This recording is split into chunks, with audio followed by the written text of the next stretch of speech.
Matthew उस लड़की को ढूंढ रहा है। दोस्तों इस फिल्म का नाम है 100 गर्ल्स। कहानी की शुरुआत होती है और हम मैथ्यू को उसके कॉलेज में देखते हैं और आज यहाँ पे पार्टी चल रही होती है और पार्टी के बाद मैथ्यू बहुत ही ज्यादा नशे में होता है, इसीलिए वापस आने लगता है और वापस आने के बाद वो लिफ्ट में चला आता है। तभी इस लिफ्ट में एक लड़की आती है जिसने बहुत सारे कपड़े ले रखे होते हैं। फिर वो जैसे ही लिफ्ट के अंदर आती है यहाँ की बिजली चली जाती है और अंधेरे में ये दोनों बातें करने लगते हैं और बातें करते करते ये दोनों इंटीमेट होने लगते हैं और ऐसे ही रात बीत जाती है। लेकिन सुबह में जैसे ही मैथ्यू की आंख खुलती है वो अपने आप को लिफ्ट में अकेला पाता है और वो देखता है कि वो लड़की गायब हो चुकी है। इसीलिए मैथ्यू अपने कमरे पे चला आता है, लेकिन वो दिन भर उसी लड़की के बारे में सोच रहा है और वो कैसे भी उससे मिलना चाहता है। इसीलिए वो अपने दोस्त को पूरी बात बताता है। उसके दोस्त का नाम है रॉड और वो सारी बातें बता करके कहता है कि मुझे उसी लड़की को ढूंढना है। तब रॉड कहता है कि आखिर तुम उसे क्यों ढूंढना चाहते हो। तब मैथ्यू बताता है क्योंकि आज से पहले कोई भी लड़की मेरे करीब नहीं आई और हमेशा ही लड़कियों ने मेरा मजाक बनाया है, लेकिन उस लड़की को इस बात से कोई फर्क नहीं पड़ा, इसीलिए मैं उसे ढूंढना चाहता हूँ। लेकिन रॉड इन बातों को कोई भी तवज्जो नहीं देता और वो बार बार मैथ्यू से एक ही बात पूछ रहा होता है कि वो अपने लिंग को और बड़ा कैसे कर सकता है। तब मैथ्यू उसे बताता है कि मेरे पास उस लड़की का अंडरवेयर है और इस चीज को देखने के बाद रॉड चौंक जाता है और वो उस अंडरवेयर को छीन करके सूंघने लगता है। तब मैथ्यू उसे डांटता है। तब रॉड उसे समझाता है कि उस लड़की को ढूंढने का सिर्फ एक ही तरीका है कि तुम गर्ल्स हॉस्टल के अंदर चले जाओ और वहाँ जाने के बाद उनके सारे कपड़ों को चेक करो और इस अंडरवेयर से मिलता जुलता भरा ढूंढो। और मैथ्यू को भी आइडिया पसंद आता है, इसीलिए अगले दिन हॉस्टल में बहुत सारे चूहे फेंक देता है और उन्हें मारने के बहाने से अंदर घुस जाता है और वो अपने आप को मेंटेनेंस वाला बताता है। फिर वो ऐसे ही एक एक कमरे में जाता है और लड़कियों के कपड़े को चेक करने लगता है और ऐसे ही पूरा दिन बीत जाता है। लेकिन जब वो शाम में वापस आ रहा होता है तभी एक लड़की को देखता है जिसका नाम है पैटी, जिससे उसका बॉयफ्रेंड जबरदस्ती कर रहा होता है और मैथ्यू से ये चीज देखी नहीं जाती, इसीलिए वो कमरे के अंदर चला जाता है। तब उसका बॉयफ्रेंड उस पर गुस्सा होने लगता है और वो मैथ्यू से लड़ने को तैयार हो जाता है, इसलिए मैथ्यू भी उससे लड़ने लगता है और ये दोनों एक दूसरे के निपल्स दबाने लगते हैं जिनमें इन दोनों को बहुत ज्यादा दर्द होता है और देखते ही देखते मैथ्यू नीचे गिर जाता है। तब पैटी का बॉयफ्रेंड यहाँ से जाने लगता है, लेकिन वो इन दोनों को धमकी देता है। लेकिन जैसे ही पैटी का बॉयफ्रेंड यहाँ से जाता है पैटी मैथ्यू के पास जाती है और उसका टी शर्ट हटाने के बाद उसकी छाती देखने लगती है और उसे लगता है कि मैथ्यू को बहुत ही ज्यादा दर्द हो रहा है, इसीलिए वो उसकी छाती पर ठंडा कीन रख देती है। तब मैथ्यू यहाँ पे सिर्फ पैटी को देख रहा होता है और तब वो पैटी से कहता है कि वो बहुत ही ज्यादा खूबसूरत है और पैटी समझ जाती है कि मैथ्यू क्या चाहता है, इसीलिए वो उसके साथ इंटीमेट होने लगती है। लेकिन थोड़े समय के बाद मैथ्यू उसे मना कर देता है और कहता है कि मैं किसी और को चाहता हूँ और मैं उसी लड़की को ढूंढ रहा हूँ और मैं तुम्हारे साथ ये नहीं कर सकता। तब पैटी कहती है कि मुझे पता है तुम मेरे साथ इंटीमेट क्यों नहीं होना चाहते, क्योंकि पूरे हॉस्टल में मेरे बारे में बातें फैल रखी है कि मैं अच्छी लड़की नहीं हूँ। तब मैथ्यू कहता है कि ऐसी कोई बात नहीं है, मैं एक लड़की को ढूंढ रहा हूँ और जैसे ही वो मुझे मिलेगी मैं तुमसे जरूर मिलवाऊंगा। और इतना कहने के बाद वो यहाँ से बाहर निकल आता है और बाहर आने के बाद रॉड से कहता है कि मैं ऐसे ही मेंटेनेंस वाला आदमी बन के घूमता रहूंगा जब तक मुझे वो लड़की ना मिल जाए। इसीलिए वो रोज ऐसे ही गर्ल्स हॉस्टल जाते रहता है और धीरे धीरे सारी लड़कियां उसे पहचान जाती है, इसीलिए वो उससे मदद भी मांगती है। और मैथ्यू को एक दिन सिंथिया नाम की एक लड़की मिलती है जो उसे बेवकूफ बनवा करके अपने कमरे का सारा काम करवाती है, लेकिन मैथ्यू को यह काम करने में कोई समस्या नहीं होती। फिर और भी लड़कियां उससे मदद मांगती है और वो उसे अपना टीवी भी ठीक करवाती है। तभी यहाँ पे आर्लिन नाम की एक लड़की आती है जो मैथ्यू को चैलेंज करती है गेम के लिए और मैथ्यू भी उसके साथ गेम खेलने लगता है। लेकिन इस गेम की एक ही शर्त होती है कि जो भी इस गेम को हारेगा वो अपने सारे के सारे कपड़े उतारेगा और अंत में मैथ्यू हार जाता है, इसीलिए अपने सारे कपड़े उतार देता है। लेकिन जैसे ही लड़कियां उसे नंगा देखती हैं सारी की सारी लड़कियां उसके तरफ आकर्षित होने लगती हैं। तब मैथ्यू यहाँ से चला जाता है और यहाँ से जाने के बाद वो फिर से बात करता है रॉड से और उसे पूरी बात बताता है। तब रॉड भी यहाँ पे लड़कियों के अंगों के बारे में बात करने लगता है कि लड़कियों के अंग कितने आकर्षित होते हैं। फिर मैथ्यू यहाँ पे एक और आइडिया लगाता है और वो पूरे हॉस्टल का एयर कंडीशन बंद कर देता है। तब सारी लड़कियों को अपने अपने कपड़े उतारने पड़ते हैं और रॉड और मैथ्यू ये सारी चीजें देख रहे होते हैं ताकि उन्हें पता लग जाए कि उस अंडरवियर का मैचिंग कपड़ा किसके पास है। लेकिन फिर से मैथ्यू को कुछ भी पता नहीं चलता और वो ऐसे ही अपने काम में लगा रहता है। लेकिन एक दिन जब वो एक कमरे के अंदर होता है और तलाशी ले रहा होता है तभी वहाँ पे रहने वाली लड़की आ जाती है, लेकिन मैथ्यू जाकर के वॉशरूम में छुप जाता है। लेकिन वो लड़की समझ जाती है कि यहाँ पे कोई छुपा हुआ है, इसीलिए वो उसकी आंखों में स्प्रे डालने लगती है। तभी लड़की मैथ्यू को पहचान जाती है और कहती है कि मैं तुम्हारी क्लासमेट हूँ, मेरा नाम है विंडी। तब मैथ्यू भी उसे पहचान जाता है। फिर वो पूछने लगती है कि वो आखिर यहाँ पे क्या कर रहा है। तब मैथ्यू विंडी को सारी बातें बताता है और विंडी उसकी कहानी सुनकर के बहुत प्रभावित होती है। फिर कहती है कि मैं भी तुम्हारी मदद करूंगी उस लड़की को ढूंढने में। इसीलिए अब ये दोनों जाने लगते हैं कमरों में। विंडी बाहर खड़ी रहती है और मैथ्यू अंदर जाता है और बहुत कमरों में घूमने के बाद मैथ्यू को मैचिंग कपड़ा मिल भी जाता है। तब वो उस लड़की का इंतजार करने लगता है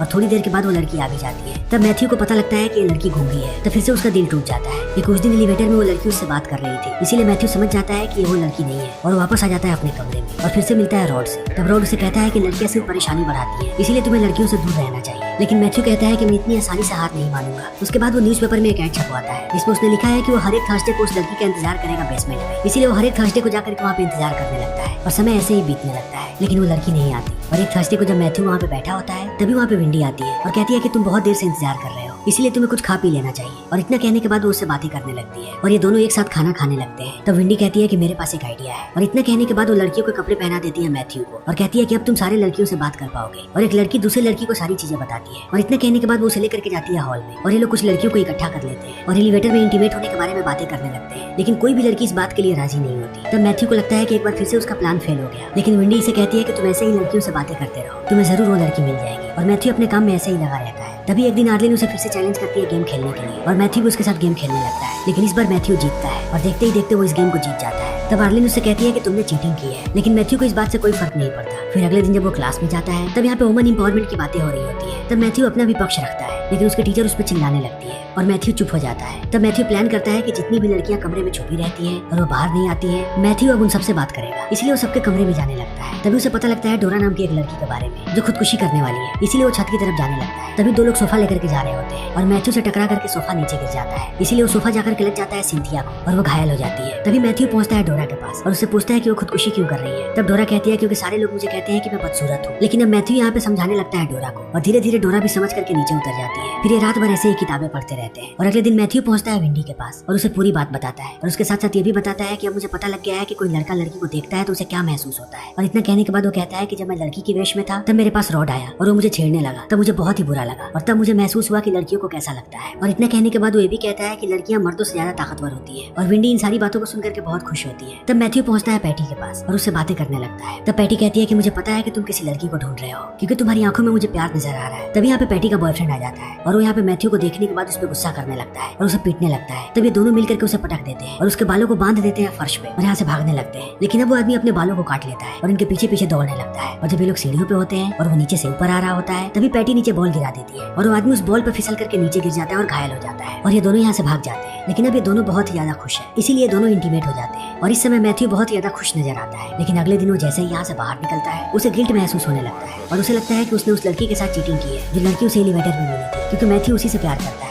इसीलिए वो इस बारे में बात करता है रॉड से। लेकिन रॉड यहाँ पे एक बार फिर से लड़कियों की बुराई करने लगता है। तब मैथ्यू उस पर गुस्सा होने लगता है। तब रॉड यहाँ पे एक झूठ बोलता है और कहता है कि मैं फ्रेंचेस्का के साथ सोया था और मैथ्यू लड़कियों के कपड़े पहन करके फ्रेंचेस्का बनता है। इसीलिए अब मैथ्यू रॉड पे गुस्सा करने लगता है और वो समझ जाता है कि रॉड कितना घटिया आदमी है और एक बार फिर से वो जाकर के बेसमेंट में बैठने लगता है और समय ऐसे ही बीतने लगता है। तभी एक दिन वहाँ पे वो लड़की आती है, लेकिन वो मैथ्यू के सामने नहीं आती और बाहर से उसे कहती है कि मैं नहीं चाहती कि तुम बार बार यहाँ पर आकर के बैठो, मुझे तुम में कोई रुचि नहीं है और मैं तुम्हें बिल्कुल भी पसंद नहीं करती, इसीलिए मेरा पीछा करना बंद करो। और इतना कहने के बाद वो चली जाती है और मैथ्यू एक बार फिर से उसका चेहरा नहीं देख पाता, इसीलिए वो उसके पीछे दौड़ करके जाता है। लेकिन वो देखता है कि वो लड़की गायब हो चुकी है। फिर मैथ्यू को बहुत ही ज्यादा गुस्सा आता है और वो चला जाता है विंडी के पास और उसे पूरी बात बताता है और कहता है कि मुझे लगता है कि उस लड़की का कोई बॉयफ्रेंड है, इसीलिए उसे मुझ में कोई रुचि नहीं है। और इतना कहने के बाद मैथ्यू अपने पेरेंट्स के बारे में बताता है विंडी को कि उसके पेरेंट्स ने हमेशा ही उस पर प्रेशर डाला है, इसीलिए वो इतना परेशान रहता है। तब इस बात को सुनने के बाद विंडी भी अपनी कहानी सुनाने लगती है कि वो अपने पेरेंट्स से कितना नाराज है। और इतना कहने के बाद वो अपने पेरेंट्स के फोटोग्राफ्स को तोड़ने लगती है और ये दोनों तकिए से लड़ने लगते हैं और तकिए फाड़ देते हैं और ऐसे ही सो जाते हैं जमीन पे। तभी सुबह सुबह यहाँ पे विंडी की माँ आ जाती है और वो देख लेती है कि मैथ्यू और विंडी एक साथ सो रहे हैं, इसीलिए मैथ्यू यहाँ से भाग जाता है और वो फिर से पूरे हॉस्टल में घूमने लगता है और जाकर के मिलता है आर्लिन से और फिर से उसे दोस्ती कर लेता है और उसके साथ मिलकर के खेलने लगता है दूसरे लोगों के साथ वही गेम। लेकिन अभी भी मैथ्यू की तलाश कम नहीं हुई है और वो जानता है कि जल्दी ही समर वेकेशन की छुट्टियां शुरू होने वाली है, इसीलिए मैथ्यू को जल्दी ही कुछ करना पड़ेगा। फिर वो हॉस्टल के कांच तोड़ने लगता है और उन्हें ठीक करने के लिए अंदर जाने लगता है। तभी उसकी मुलाकात होती है सिंथिया से और वो देखता है कि उसके चेहरे पे चोट लगी है और ये सब कुछ हुआ है मैथ्यू के कारण, इसीलिए वो सिंथिया के साथ बैठ जाता है और उसे आश्वासन देने लगता है। लेकिन सिंथिया इससे और भी ज्यादा गुस्सा हो जाती है। तब मैथ्यू फिर से लड़की बन जाता है और लड़की बनके पहुंचता है पैटी के पास और मैथ्यू के बारे में पूछता है कि क्या वो उसे पसंद करती है। तब पैटी कहती है कि मैं उसे बिल्कुल भी पसंद नहीं करती और इस बात को सुनने के बाद मैथ्यू निराश हो जाता है। तभी यहाँ पे पैटी का बॉयफ्रेंड आ जाता है और वो सबसे पहले पैटी के साथ जबरदस्ती करने की कोशिश करता है। लेकिन जब मैथ्यू उसे रोकता है तब वो मैथ्यू के साथ जबरदस्ती करने लगता है क्योंकि उसे लगता है कि मैथ्यू एक लड़की है और वो उसे किस करने ही वाला होता है। तभी मैथ्यू उसके जीभ को काट लेता है और भागता हुआ जाता है अपने दोस्त रॉड के पास। तब उसे पता लगता है कि रॉड लड़कियों से नफरत क्यों करता है और वो सिर्फ झूठी मूठी कहानियां क्यों बताता है, क्योंकि रॉड किसी भी लड़की के साथ कुछ भी नहीं कर पाता, इसीलिए सारी लड़कियां उसका मजाक बनाती है। और इन बातों को सुनने के बाद मैथ्यू को समझ में आ जाता है कि रॉड को वो गलत समझ रहा था, इसीलिए वो रॉड को हौसला देता है और चला जाता है गर्ल्स हॉस्टल के सामने और सारे लड़कियों के सामने अपनी कहानी सुनाता है और कहता है कि मैं उस लड़की को ढूंढ रहा हूँ जिसके साथ मैंने एलिवेटर में रात गुजारी थी और मैं चाहता हूँ कि तुम सब मेरी मदद करो। और ये बात सारी लड़कियों को बहुत ही ज्यादा अच्छा लगता है, इसीलिए सारी लड़कियां अपनी खिड़की से बाहर आती है और सब कहती है कि मैं वो लड़की हूँ। लेकिन मैथ्यू समझ जाता है कि इनमें से वो कोई लड़की नहीं है। तभी वो देखता है कि यहाँ पे एक खिड़की बंद है और वो समझ जाता है कि इसी के अंदर वो लड़की है, इसीलिए वो भागता हुआ जाता है उस कमरे के पास। लेकिन वो दरवाजा कोई और ही लड़की खोलती है और कहती है कि मैं वो लड़की नहीं हूँ, बल्कि वो लड़की तुम्हें 2 फ्लोर नीचे मिलेगी। इसीलिए मैथ्यू भागता हुआ जाता है उस दरवाजे के पास और वो देखता है कि ये कमरा किसी और का नहीं बल्कि पैटी का है। तब वो पैटी से अपने दिल की बात कहना चाहता है, लेकिन पैटी बाहर नहीं आना चाहती और कहती है कि मैं तुमसे प्यार नहीं करती, तुम जिस लड़की से एलिवेटर में मिले थे वो कोई और ही लड़की थी, इसीलिए तुम्हें यहाँ से चले जाना चाहिए। और मैथ्यू भी निराश होकर के चला जाता है और वो निश्चय करता है कि वो धीरे धीरे पैटी को भूल जाएगा और इन सारी बातों को भूलने की कोशिश करेगा। फिर जल्दी ही छुट्टियां स्टार्ट होने लगती है और एक एक करके सारी लड़कियां जाने लगती है। तब मैथ्यू जाता है अपने क्लास में और इस बार वो अपने टीचर को भाषण देता है वुमन एम्पावरमेंट पे और उसके टीचर भी कुछ नहीं बोल पाते और क्लास के सारे लोग तालियां बजाते हैं मैथ्यू के लिए। और मैथ्यू फिर से जाता है हॉस्टल में। तब वहाँ पे पैटी का बॉयफ्रेंड आता है, फिर वो उसे भी डराता है और कहता है कि अगर हम तुम्हारे खिलाफ केस करेंगे तब तुम पूरी उम्र जेल में सजा काटोगे। और इस बात को सुनने के बाद वो डर के यहाँ से चला जाता है। तब विंडी आती है मैथ्यू के पास और कहती है कि उसे लड़कियां पसंद है। तभी हमें पता लगता है कि विंडी की गर्लफ्रेंड कोई और नहीं बल्कि अर्लीन है। लेकिन अब मैथ्यू अपने दोस्त रॉड के लिए भी कुछ करना चाहता है, इसलिए वो रॉड और डोरा दोनों को बंद कर देता है एलिवेटर में। और इस चीज को देख करके ये दोनों बहुत खुश होते हैं और ये दोनों एक दूसरे के करीब जाने लगते हैं। और ये सारे काम करने के बाद आखिरी बार मैथ्यू पहुंचता है पैटी के पास और उससे अपने प्यार का इजहार करता है। और पैटी भी कहती है कि वो भी उससे प्यार करती है। फिर ये दोनों इंटीमेट होने लगते हैं और इसी के साथ ये फिल्म यहीं पे खत्म हो जाती है। तो दोस्तों, हमारी आज की ये वीडियो यहीं पे खत्म होती है। अगर आपको हमारी ये वीडियो पसंद आई हो तो इसे लाइक करें, शेयर करें और चैनल को सब्सक्राइब करें। Thank you.